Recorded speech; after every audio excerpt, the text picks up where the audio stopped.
While we may have had some fantastic YQ experiences last week, I also must share some devastating news that has shocked our community.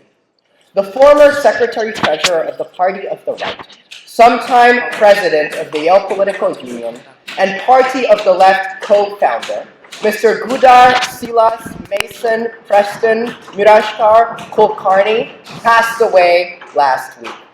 We honor his legacy not in silence, but in the very spirit he championed, by engaging one another with rigor, conviction, and a fearless commitment to debate. In that spirit, next week, next Tuesday, on April 14th at 7 post-meridium in SSS 114, the Union will be hosting political commentator and streamer Hassan Piker to debate, resolve, end the American Empire. Please note that this entire event will be live-streamed on Twitch, so breaking from tradition, all student speeches will also be recorded. As for tonight, Mr. Speaker, it is now my privilege to introduce our guest. David Hogg is a graduate of Harvard College, who emerged as a national voice in the wake of the 2018 Parkland school shooting, channeling grief into a movement that galvanized youth political engagement across the country. A co-founder of March for Our Lives and the Political Action Committee, Leaders We Deserve, and as a former vice chair of the Democratic National Convention, he continues to shape the evolving landscape of American civic life.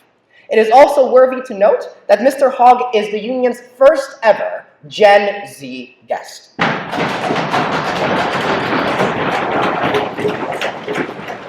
Before we begin, I would like to remind everyone that Yale is committed to free speech and peaceful dissent. Interfering with a speaker's ability to speak and the audience's ability to hear and see is not consistent with the university's free expression policy. Please note that Mr. Hogg will be giving opening remarks, and after just 5 brief student speeches, he will be giving us some closing remarks as well. Audience members are asked to stay the duration of the event, but if they must leave, they ought to do so quietly and respectfully. And with that, Mr. Speaker, I move that the Yale Political Union debate resolve, no country for old men. Seconds, no objections. So moved. Is there perhaps a first docket speech in the affirmative? There is for the affirmative.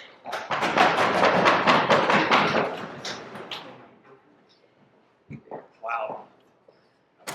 You know, it's very telling that your first Gen Z speaker came from Harvard, just saying. For safety school. Anyways, thank you guys for having me. Seriously, it's great to be here. Look, I know that I think there was some confusion earlier based off of some of the questions that I got at dinner. I'm talking about ending the gerontocracy today. I'm not talking about firearms. I'd be happy to discuss both, but gerontocracy is the topic that I'm talking about tonight. Right now, the status quo has allowed older Americans to monopolize seats of power. This goes on the left and the right. This has caused them to lead without empathy, hoard wealth, and all of which come at the expense of younger generations through the corruption of money in politics that has created the situation that we are currently in. It's essentially resulted in this, where many older generations, in particular baby boomers, got the benefits of the post-World War II economy. They also had such a massive generation that they dragged our entire country and all of the benefits of it to help them throughout their generation, whether that was cutting taxes when it was at a prime time in their life and helping to accelerate them hoarding wealth over and over again. The final death knell of this movement of the gerontocracy throughout our democracy was the culminating in Citizens United. That helped to culminate more in the incumbency advantage, which helped to reinforce the gerontocracy, which resulted in imbalanced representation and essentially put our democracy and our generation and our country on a reverse mortgage that we will have to foot the bill for. That's wrong. Our goal should not be to simply bar older people from holding office. We must remove the money in politics that proves advantageous to older generations, not on the grounds of merit, but resources. It is not those who have the best ideas that get elected. It is those with the biggest war chests more often than not, and that is wrong. The incumbency advantage makes this a self-reinforcing mechanism in perpetuity. My argument is not one that structurally prevents one group from assuming elected office on the basis of just their characteristics or their age in particular. Rather, it is an argument to promote equal opportunity for another generation to lead. And to end corruption is to end what we all call the gerontocracy, a system that is led by the old and for the old. Here's one example. Our young people are disconnected from the halls of power. Our country was founded on the idea that, for a flourishing republic, representation was essential. But our generation, it's funny, I wrote mine, but I'm realizing I can use our in this conversation. First speaker to be able to do that, I'll say that one. Our generation does not have representation in Congress. Despite making up 21% of the U.S. population, there is only one member of the United States House of Representatives from either party that is under the age of 30. That is bullshit. You forgot the gavel. There you go. I was waiting for it. That is ridiculous. 1 out of 435 people. If representation of the population was proportionate, there would be 40 members of Congress between the ages of 25 and 30. And that's just proportional to 25 to 30-year-olds, not 18 to 30, just 25 to 30 people that are eligible. There would be over 40 of them. That is insane. When demographics aren't represented in power, legislation leaves us out. When young people have a disproportionately smaller contingent in the democratic process, it's not just our voices that suffer, it's our social, economic, and educational opportunities that suffer with it. The gerontocracy has consolidated power simply by occupying the seats, and in doing so, they legislate on their own beliefs, and our futures have been mortgaged in order to satiate their short-term gains as they leave us with the bill. That is insane. They're leading without empathy. For example, Senator Feinstein dismissed children's climate concerns, saying they're just a bunch of dumb kids. What do they actually know? As she took a private jet to Washington, D.C. every single week.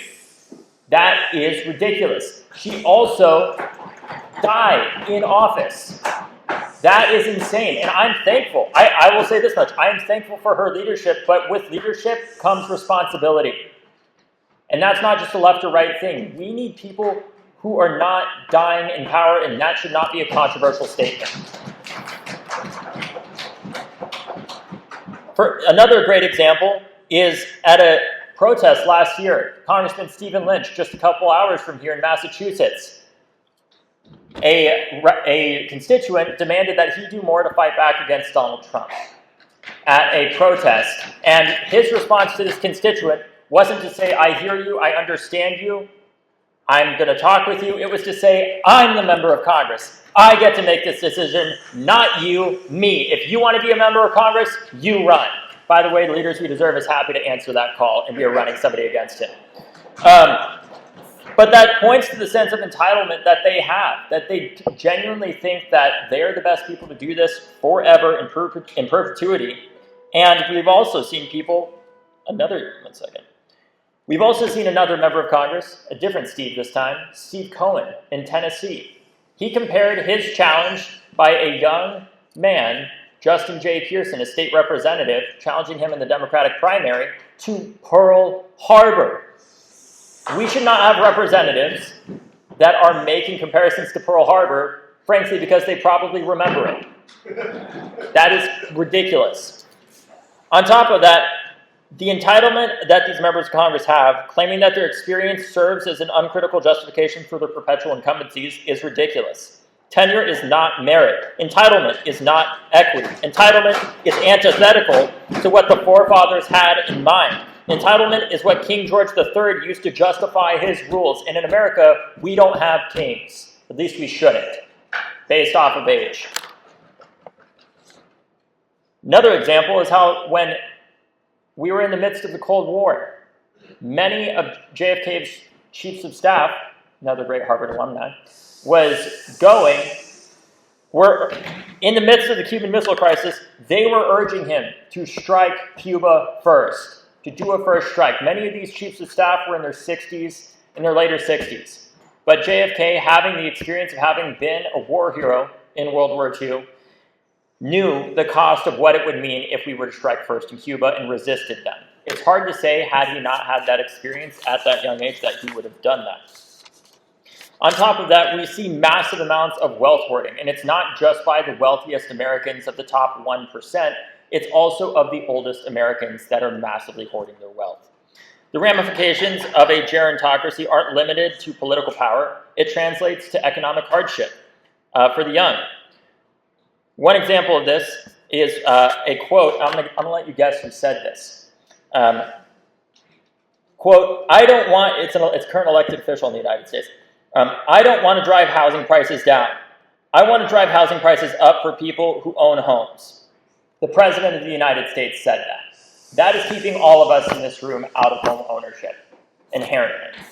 And the President is courting the boomer vote again and again ahead of a monumental 2026 midterm election. Driving up home prices rubs salt in the wound of an already unaffordable America that far too many young Americans find hard to get by.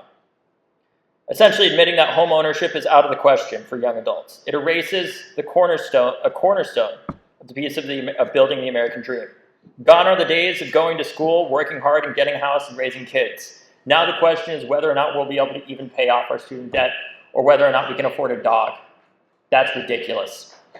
The lack of regulation of an unfettered market has enabled them. What we've seen older generations do is weaponize what on the premise at first sounds like a great idea, such as environmental regulation in California with their disastrous law called CEQA, which is like the environmental, there we go. He gets it.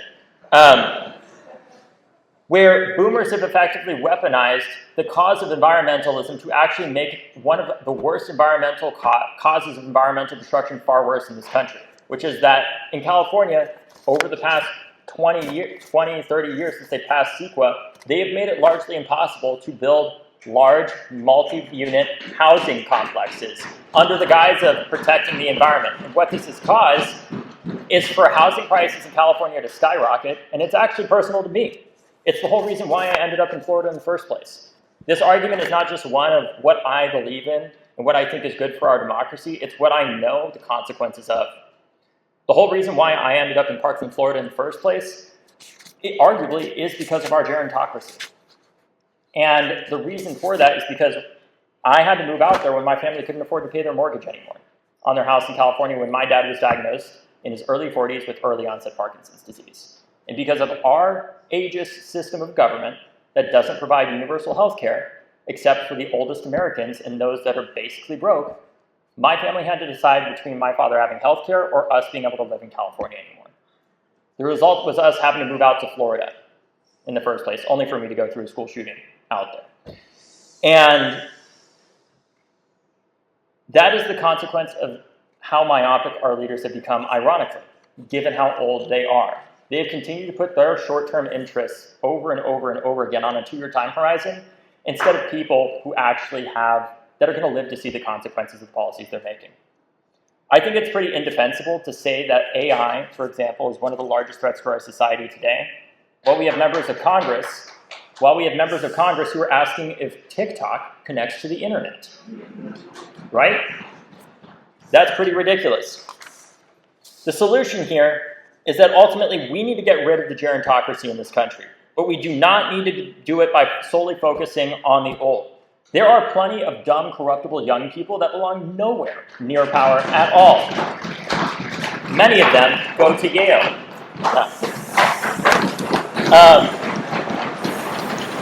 Am I kidding? I love how it went from hissing to stomping. But there are plenty of dumb, corruptible young people that also don't belong anywhere near power. But we need to build a system that at least gives young people a chance at proper representation in our government so we can pass policies that we will actually live, that our members of Congress will actually live to see the consequences of. That's common sense. I actually think, ironically, one of the strongest arguments against the gerontocracy are some of our most successful, at least legislatively, presidents that we've ever had. Whether it was Abraham Lincoln, who was 25 years old when he was first elected to his state legislature, to the Illinois State House. Whether it was Joe Biden, who was putting aside the foreign policy for all the people I'm about to mention. Whether it was Joe Biden, FDR, or LBJ, all of those leaders were under 30 when they were first elected to their first legislative body. That gave them the experience to actually know how to use democracy and not have to rule like a king like our current president is trying to do. Because they actually knew how to work through the legislative process because they had the experience to do so. But guess what? We can't have leaders with experience if they don't have the chance to start when they're younger in the first place. And the greatest threat to democracy, in my opinion, is that the people who it needs to serve most, young people, are the people who justifiably feel like it fails to serve them more than anything. A lot of the time, I have older people that come up to me that say, David, how do we make young people believe in democracy? The answer is not to go out there and say at a No Kings protest with all your 65-year-old friends as well, that democracy, and I'm thankful for those people, to be clear, but it's not to say democracy is great, democracy is great, democracy is great. It is to use democracy, fill the potholes, build the sewers, make government actually work, and it is going to be a hell of a lot harder for us to do that and address things like our housing crisis if we have people in power who have not paid rent this century. We need more people like Congressman Maxwell Frost in power, and I would argue that on the left and the right, frankly, who have paid rent in this century. It matters that we have a member of Congress like Maxwell, who when he, despite being a member of Congress, he had to Uber drive every night from 9 p.m. to 2 a.m. while running for Congress. And even when he was first elected as a freshman to Congress, he could not get housing because of the debt incurred from running for office and the impact that had on his credit score. That experience matters in power. It really does. And if we're going to successfully address the huge threats posed by something as major as artificial intelligence, we need more technologically native people in power who at least understand at a minimum, even if they don't understand the black box that is AI, they at least will understand that it connects to the internet, right? And if we're going to build a government that young people actually believe in and can properly serve them, it doesn't just mean electing any young person. Like I said, there are plenty of dumb, corruptible young people that should be nowhere near power. It means electing the right young people. The right young people who have the experience of what it's like to struggle to pay rent, while also having the ability to get shit done in government. And that is actually how we're going to help address this crisis of democracy that we have in this country, by taking on the gerontocracy. And it's not to say that there shouldn't be any older people in power. That is not what I am arguing. What I am arguing is that young people should be given a proper chance to actually access the halls of power, just as much as older people in America. Thank you. Question for yes. Or perhaps question. Sometimes we. Oh my gosh, thanks for being there. Thanks for coming. So there's this new book coming out from a Yale professor on gerontocracy. Oh, really? Yeah, that's in Illinois. He talks about it there. And one of the things that he proposes is having kind of strict upper age limits for office. Yeah. I personally think the fact that we have this entrenched judiciary, like in the United States, isn't the best solution towards governing for our future. You mean in terms of having lifetime appointments to the Supreme Court? Yeah. Like, I think that's the way. And I'm just curious. Obviously, there are a lot of reasons why people don't want to retire. It's not exactly the most glamorous thing. One doesn't prepare for it, right? That could mean like certain financial ruin for them and their family. It's just true. It happens to people. I don't know why we get that. They do have a pension, though, if they serve enough terms. Yeah. And lifetime health. Yeah. Yeah. Generally, just like why aren't why isn't the speaker proposing an actual like upper age limit for office? Like that seems like a pretty solid solution towards making the bureaucracy. That's a great question. Yeah. You know, I think long term that can be something that we would do, along with term limits as well. But I want to caution us.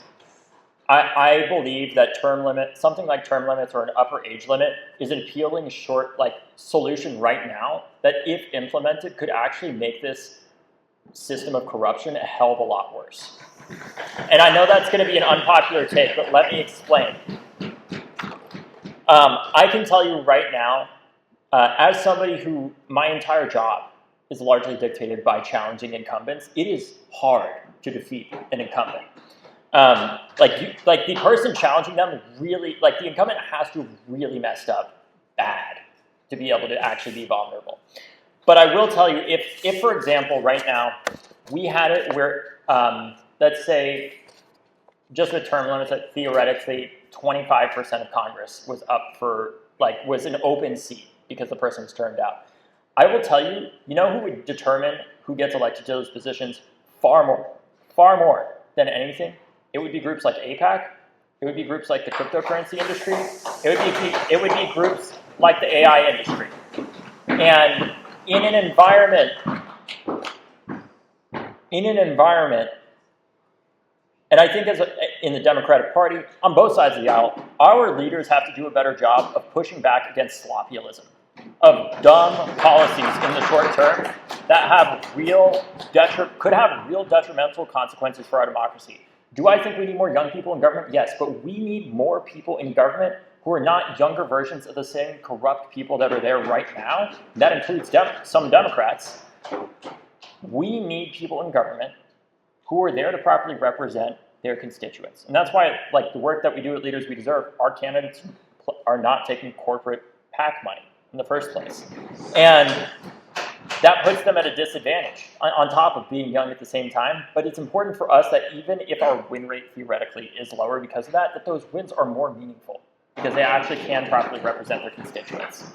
So that's why I didn't mention that in particular, because I think that is something that we can and should go for one day. At the same time, we need to be fully aware that the biggest determinants of who gets elected to Congress, unfortunately, right now, is who can best court essentially major independent expenditures coming in. Further questions? Yeah. Good question, though. Question. Am I picking or you? Mr. Bill. Okay. Thank you, Mr. Chairman. I think, Mr. Hogg, Mr. Speaker, I think Mr. Hogg, for speech, I really agree with him on everything, but on the sort of present moment about what we do now, a lot of the really, really aged people in Congress were actually people who came along during the Clinton administration when massive redistricting efforts allowed minority communities to really be represented for the first time. For sure. Now, just a lot of these leaders, seniority is a big part of leadership within Congress, not running for Congress, things like that. And in the 90s, these people are often told, wait your turn, right. Let us handle it, wait your turn. They've waited 30 years, and now they're being told to get out. I agree with the gentleman. And they've been there for 30 years. Yeah. But what do we do? What do we tell them? Well, I think that that is an excellent question. And it's very important because obviously that matters to have that representation. Simultaneously, though, I have seen an environment where essentially in many, how do I say this?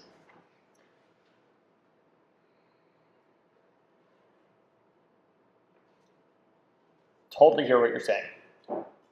The environment that we're in right now, though, with that kind of notion, it is going to be so much harder for many of those communities to ever elect a young person. And here's the counter to that. Because let me be clear, I don't think, given how many of those districts are VRA districts, for example, Voting Rights Act districts and other things like that, I don't think I would never endorse, a younger candidate who is not at all demographically representative of that historically black district, for example, coming in and challenging an older black member. I do think that matters. Simultaneously, I think it is important to acknowledge there is a case study of what you're talking about right now in Houston, Texas. With there were two members of Congress, Sylvester Turner and Sheila Jackson Lee, that died one after another in that seat. And it was not because there was not a younger black person in that seat that could be an excellent representative. There was. but it's because of the culture of like, well, I had to wait my turn, And I think that that's ridiculous. There are great younger people of color in those districts who also deserve a shot, that with that mentality, are we going to do this in perpetuity where we continuously tell within marginalized communities, you have to wait your turn within those communities? I think that's wrong, in my opinion. And we are seeing right now, like, let's say theoretically Democrats win back let's say that Democrats won back the House in 2024, and they got a 3-seat majority. They would have lost it within 6 months because 3 Democrats died in safe Democratic seats, like the ones like you're talking about for the most part, that were all simultaneously told to wait their turn, and it could have cost us the House, because it could have been up to Greg Abbott for a year to determine whether or not we had that back. And there's a lot of people that were like, well, these are safe Democratic seats. We don't need to invest in them. I think that is ridiculous. And I think that those communities, I think the communities you're talking about, which are predominantly Black and Brown and Latino communities, deserve the best representation they can have. And I think that comes from a culture of competition within those communities in primaries. And like I said, it is so hard to defeat an incumbent that if somebody actually is successfully defeated in one of those districts like you're talking about, frankly, it was probably because they were not doing their job well enough. It is so, I cannot understate how hard it is to actually defeat an incumbent. Like, you actually have to do a horrible job to be able to successfully defeat them. But it's a great question. Further questions for? Yes. What's the question? Here. I appreciate the speech, but I have a question regarding the demographics of this country. In the next 50 years, every year, the average population is going to get older and older. So it might suck for us and our generation that we're not being represented, but as people live for a longer and longer period of time, doesn't it make sense that the sort of government represents the majority of the population? Well, I think that it does make sense, but here's the deal. We are massively underrepresented, and they are massively overrepresented. And I'll say simultaneously, when we have a social safety net, assuming Social Security exists in 50 years, God willing, that demographic of voter is always going to be turning out at a rate much higher than young people who have a lot of stuff going on in our lives, right? We move a lot. It's harder for us to register to vote a lot of the time. We don't get in the habit a lot of the time. And my argument is not to say that there shouldn't be, my argument is simultaneously not that we should automatically require, like, a certain number of members of Congress have to be within this age bracket, and this. I'm not arguing that. I'm saying we need a level playing field so that everybody has an equal chance to actually have a shot at proving why they are the best person to represent their district. And I'm not trying to take away representation of older Americans. It does matter, because they also can be marginalized. Ageism is a real thing in both directions in this country, against young people and and against older Americans. But it has become abundantly clear over the past 50 years that our country has continued to prioritize the needs of older Americans to the detriment of younger Americans. And those older Americans are going to be in a fundamentally, when we are older Americans, when we are older, we're going to be in a worse position because of the economic environment we are in right now. We are not having children as much. And like, look, if you don't want to have kids, that's fine. Like, this is a free country. You get to determine that. It's up to you, right? Nobody should be forced into that. But to say nobody should have to make that decision on the basis of economics because they can't afford to send their child to school, right? What I'm arguing is that for us to have a better democracy, to have a better country that is more representative of everybody, we need to make sure that there's at least more than one member of Congress under the age of 30. Or perhaps an end question. Sure. So it seems like the problem to get primarily at an older member of Congress is that they are naturally more likely to be incumbent and therefore more likely to be corrupt. I'm wondering, generally, would he be open to a sort of national cap on election spending, something like the souped-up version of the campaign goal act? Yeah, I mean, I would be open to any form of campaign finance reform at this point. To limit the arms race, I think first and foremost, though, we have to overturn Citizens United across the board.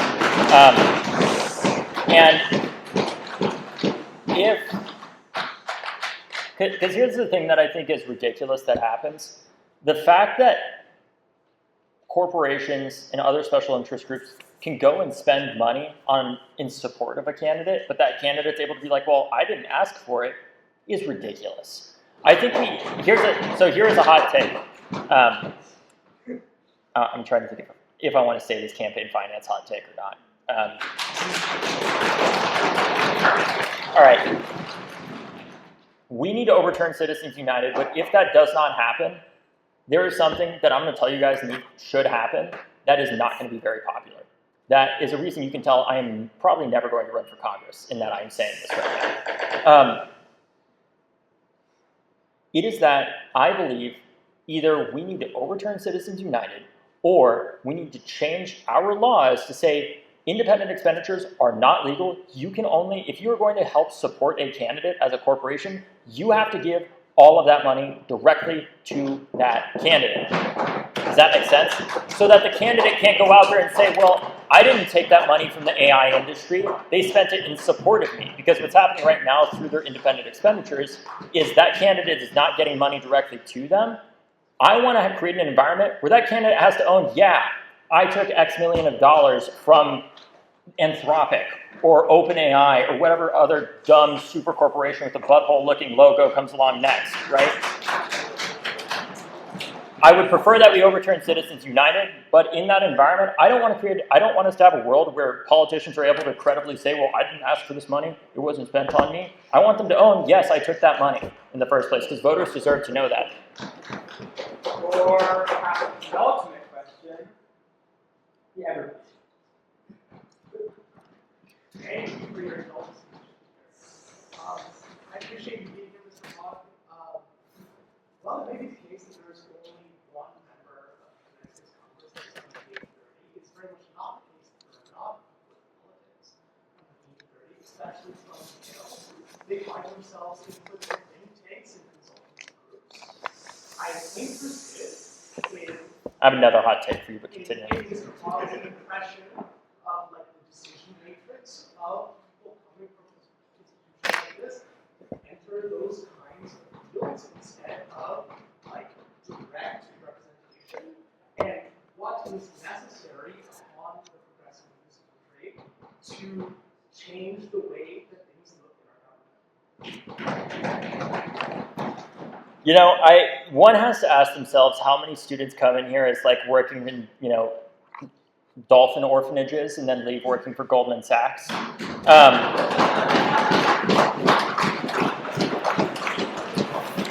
And look, to be honest with you, I believe part of it is that because our institutions, like, I'm not an academic researcher on this. I could be completely wrong. I could change my mind on this in 5 minutes if I heard different information. So maybe I shouldn't even say it. But I do think, having gone to a different school to you all, but similar in many dynamics, very similar in many dynamics, that part of the reason why we're in this environment is because our institutions have become like more financially accessible to some people. These institutions like Yale, institutions like Harvard, which on the basis sounds good, right?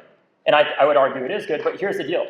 If you have the option of choosing between half a life of preserver, going and being a Senate staffer making $35 grand a year, paying crazy rent in Washington, D.C., versus going and working at McKinsey, or how the fuck you say it, I always say it wrong, or Goldman Sachs, or whatever it is, you're going to choose the 3 life preservers, right? And what these groups will tell you is that, well, you can come and work for us and you'll learn all these skills and then you'll be able to go and use these in the real world in your public service after you have 3 life preservers. Maybe that's true. And if that's what you do, then great, so be it. I think the solution is another thing that is very unpopular that no politician would ever say to you guys, which is that we need to pay our politicians more. I do not believe, and hear me out, I think that I would be willing to make an exchange. I would be willing to make a deal in Congress. Say, you cannot own stocks for the rest of your life, period. But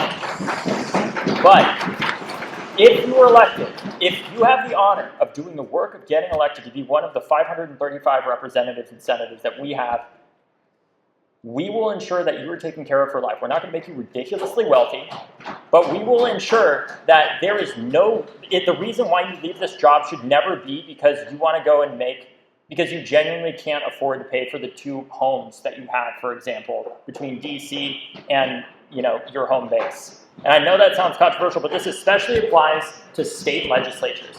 Do you guys know? Like, this is a problem in Congress. It is way, way more of a problem in state legislatures. In Texas, a state with a GDP larger than many, many highly developed countries, the state legislators there are paid $7,000 a year. That's it. So if you have to compare $7,000 a year to go and work for 6, and they justify it by saying, well, we're a part-time legislature. You get what you pay for. If you're a state with that big of a GDP, just pay people a living wage at a minimum to be in the state legislature. But I think part of what we're going to have to do to address the gerontocracy is actually pay our politicians. We don't need to make them ridiculously wealthy. That's not what I'm advocating for.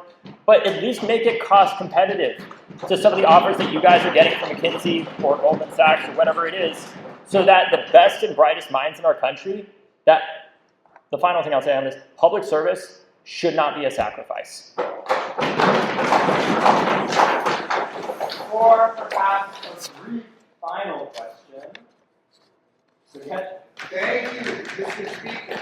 So I thank Mr. Hogg for my speech. I'm from New Hampshire, where my House representative Gets paid $100 a year. Yes. And I think it's the best part about my state. Really? Right? I think it's a wonderful thing that there's like a genuine level of passion in each of my legislators. I think it's like made our state a better thing. I recognize that it's like not something that can perhaps work at a national scale, but can it work on some scales? Is it always like this that we have to? I think like public service should involve some local. I'd like to hear this one involved. So, I understand. I used to think similarly. I used to think that all members of Congress should be paid nothing, because I was like, I was like, screw you guys, right? Gotcha. Stopped at that time, right? But it creates real equity problems, and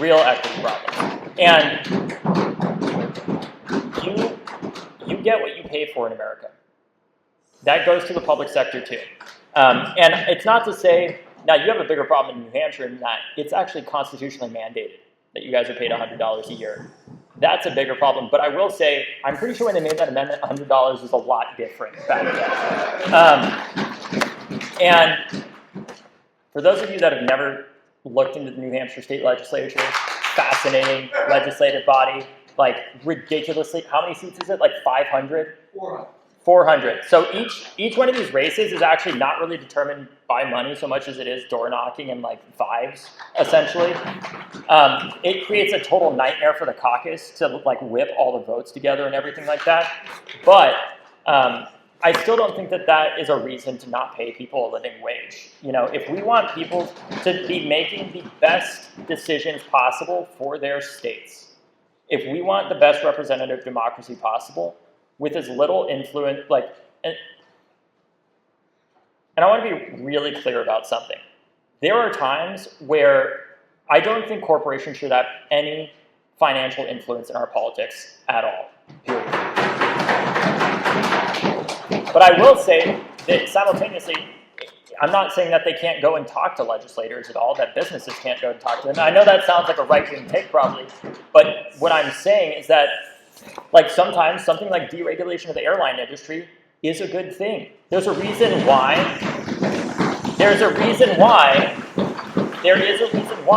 it doesn't cost $1,000 to go across the country, at least until recently, right, on a flight for the most part. It's because we deregulated that industry and it made it much more cost competitive. Do I think that should happen in all contexts? No. And I don't think that our members of Congress or our legislators should have any influence whatsoever financially in how they make these decisions. It should be for the betterment of the American people. And having a flight ticket cost, instead of $4,000, $250 is overall a good thing. I actually think it played a really big, but I do think it played a really big role in why Congress got so much more divided, and that's a way longer conversation. But nonetheless, I don't think that. Let me just say this as my final point. public service, when you're coming from an environment like this where you're going to get, really good job offers, most likely from all these different places, the public sector is never going to pay as much as the private sector. It never will. It never will. And in that sense, it always will be some form of a sacrifice. And also mentally, it sucks. It is really hard to be an elected official. It will be a sacrifice even if you are paid a living wage. And there are costs that are associated with that. And I want our legislators to at least be paid well enough that it can cover their co-pays for therapy.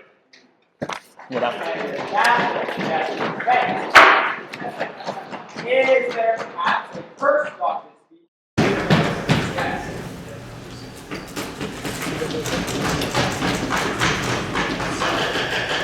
I think that's a really interesting point that you bring up, but I'd actually like to propose a counterfactual to it. I think that the very instability that older leaders in other countries are elected or put in power to help prevent actually will be the cause, long-term, of instability. And the reason why I bring that up is I think one of the smartest decisions made by the early United States was the decision of George Washington not to seek a third term. And this decision wasn't made in a historical vacuum, right? They looked back, I forget which Roman emperor it was, I didn't study that ever in history, but they looked back at the Roman emperor that came into power. Was it Cicero? You guys definitely know. I forget. Anyways, he looked at them and saw that there was a leader that would come to power and would leave voluntarily afterwards. I think that actually, if you look at even the Soviet Union, for example, you want to see a country that was not made more stable by older leaders? Look at the end of the Soviet Union. You had one leader after another, after another, after another, after another that died, that played a not insignificant role in the instability of the country. Because everybody was waiting their turn to come to a position of power. I also want to make clear, what I'm not advocating for is some kind of quota system where there has to be a certain number of young people in government. I think young people should have to compete and prove why they are the best person of anybody of any age. I simultaneously think that we need to address the underpinnings that have caused us in our country to have such a disproportionate number of older people that are in power in the first place and address that. What I'm not advocating for is some kind of useful revolution and takeover of government where we say nobody is in power who is above 30 or something like that. That would be a disaster. What I am saying is that when our government is so top-heavy in terms of its age, there's a misprioritization of priorities that happens, right? And in order to address those, there is no other way to do that successfully without young people. And to the point of, that was brought up earlier by an earlier speaker about LBJ. I think there's a really interesting case to be made that the reason he was so successful and was able to be pushed on civil rights and successfully get that legislation passed was because he had so much experience in the US Senate. Because he started when he was young in the first place. And guess what? He didn't have dementia by the term when he helped to pass the Civil Rights Act and so many other pieces of monumental civil rights legislation. And LBJ knew that there were obviously going to be consequences that came along with passing that legislation. He was famously quoted, or not quoted, but it was famously said that on the night before they signed the bill into law, the Civil Rights Act, that he was wandering around and he knew that they would lose the South for a generation. He said that, and they did. But it was only because he started when he was so young he was able to pass that legislation in the first place. I believe right now we are starving the future of our country of that experience because there are so many old people that are in power at the moment. I also believe that we need to incentivize those older politicians to leave Congress in the meantime. Even if there isn't a permanent age cap, there should be something that says you will have a life after you are a member of Congress. For example, you can help to mentor the next generation. Our country is not well served when people are incentivized to die in power. There does need to be passing of institutional revolution. And I'm trying to remember some of the other things that you guys said. There's a lot of good arguments. But I do believe the best course for us to continue to have political stability is to ensure that we have these younger people come in that gain the experience that they need. Because one of the things that concerns me most about the state of our country at this moment is I believe we're in a slopulous feedback loop. where we have politicians that are having the power offering short-term solutions oftentimes to problems that cannot be solved in a 1 or 2 year time horizon. And I know many legislators, the question of what effect would term limits have has been answered by many state legislatures around the country. The answer is it does end up empowering, at this current moment, a lot of lobbyists and special interests that are there long term. And a prime example is a friend of mine who was the Speaker of his state house, and he said by the time he was termed out, he had just figured out how to do the job. And that experience really does matter. We need to have more young people get elected because they can gain that experience over time, so that when they get into an executive position, like the presidency, like being the governor, they actually know how to use the system of democracy. I think Donald Trump proposes a prime example of the danger of what happens when we have people in power who actually don't have experience and are old as hell as well. Because those people, they cannot rule like presidents because they don't have the experience to do so. So in order to try to do things, they try to rule like kings. And that results in them only being rated by our checks and balances, whether it's the courts or Congress or whatever else it is. And that is not good for democracy. If we're going to get out of this cycle of politicians continuously being incentivized to promise short-term solutions to long-term problems, we're going to have to elect a generation of young people that are real with their generation that say, I understand paying what it's like to pay rent in the 21st century, but I'm also here to tell you that simply offering a short-term solution is not going, this problem is not going to be solved immediately, and I will do everything in my power to help with that, but we need to build more housing if we're ever going to actually solve this crisis, right? And that's going to be more than a just 2 year time horizon. That experience matters, and we only will get that if we start young people, if we get people elected when they're younger, by leveling the playing field. Not by saying everybody above a certain age can't be here, but by saying we're going to do everything in our country to make sure that our representative democracy is actually properly representative, and that includes age, by giving everybody as equal a chance as possible to be a representative, so long as they are within the constitutional age limits of being a member of Congress, being a president, or being a senator. Thank you, guys.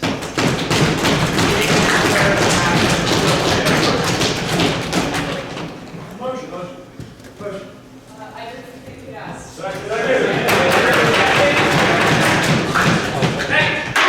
Is there perhaps another motion? Motion. Mr. Young. Thank you. Move to previous question. Second. During seconds and no objections to so moved, forum leaders, please come to the front to advise the body.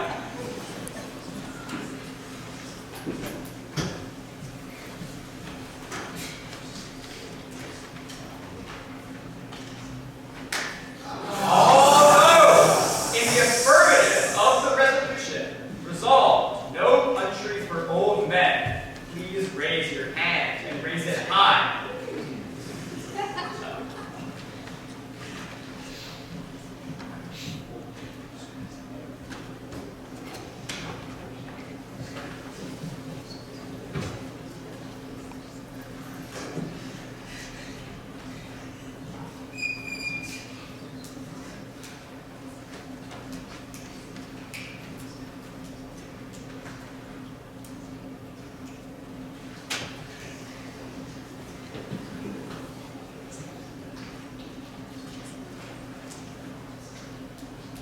All those in negations, please raise your hands.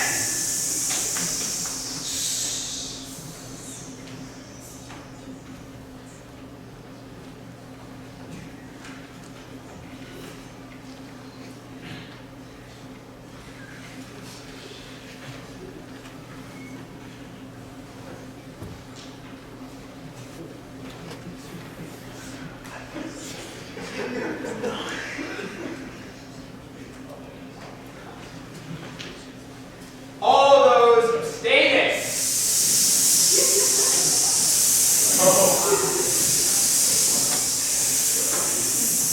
By a vote of 65 to 25 to 1. Is there perhaps a final motion? I move Go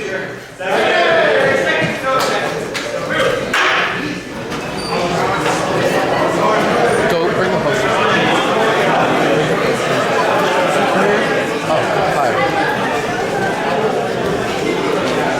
Bye, recording. Love you.